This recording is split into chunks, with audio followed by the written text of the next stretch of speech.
శివానందలహరిలోని 66వ శ్లోకానికి అర్థం తెలుసుకోబోతూ ఉన్నాం.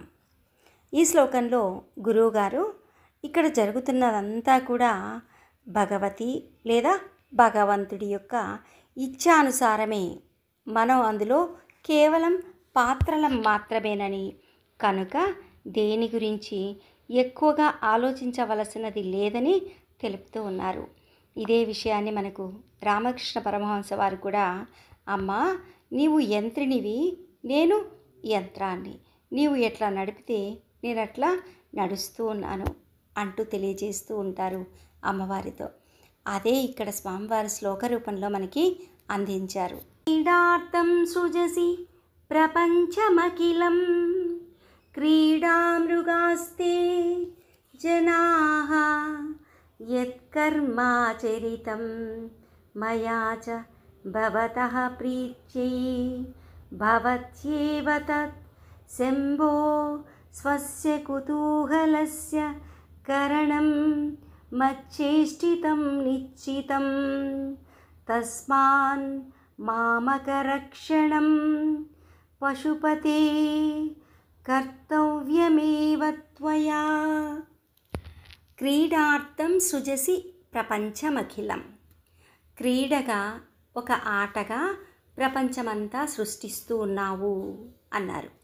ఇక్కడ క్రీడ అనటంలో ఉద్దేశం ఏంటి అంటే ఆటలు ఎలా ఆడతాం మనం, ఎప్పుడు కూడా లాభ నష్టాల బేరీజ్ ఉండదు అక్కడ. అంతేకాదు ఆటను ఎప్పుడు కూడా సంతోషంగా ఆడతాం, ఇష్టంగా ప్రేమతో ఆట మీద ఇష్టంతోనే ఆడతాం తప్ప దాన్ని కష్టంగా ఒక పనిలాగా చెయ్యం.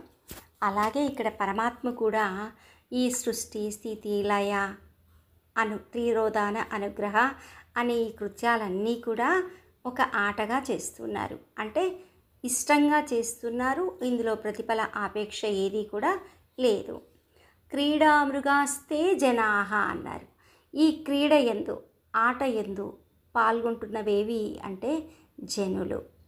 కనుక యత్ కర్మ ఆచరితం మయాచ, నువ్వు ఆట కోసం సృష్టిస్తున్నావు కాబట్టి నీవు నీ ఆట కోసం సృష్టించి ఆడిస్తున్నదంతా కూడా భవతః ప్రీత్యై భవత్యేవ తత్, నీ యొక్క ప్రీతి కోసం.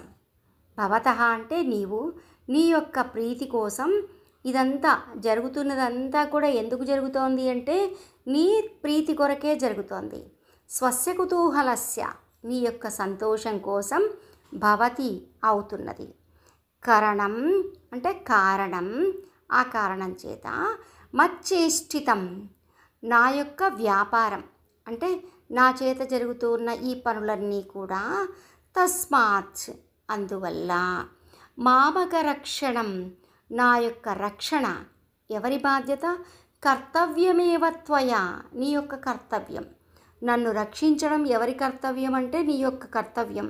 ఎందుకని అంటే కారణం ఏంటి అంటే నీ యొక్క ప్రీతి కోసం ఇదంతా జరుగుతోంది. నేను చేస్తున్న క్రియలన్నీ కూడా ఎందుకు చేస్తున్నాను అంటే నీ యొక్క ప్రీతి కోసం చేస్తూ ఉన్నాను. అవి ఎవరు చేయిస్తున్నారు, నువ్వే చేయిస్తున్నావు. కనుక పశుపతే, పశువులమైన మాకు పతివైన ఓ తండ్రి, మా యొక్క రక్షణ నీ యొక్క కర్తవ్యం అని ఈ శ్లోకం ద్వారా తెలియచేస్తూ స్వామివారు మనకు చేస్తున్న సూచన ఏంటి అంటే ఇక్కడ జరుగుతున్నదంతా కూడా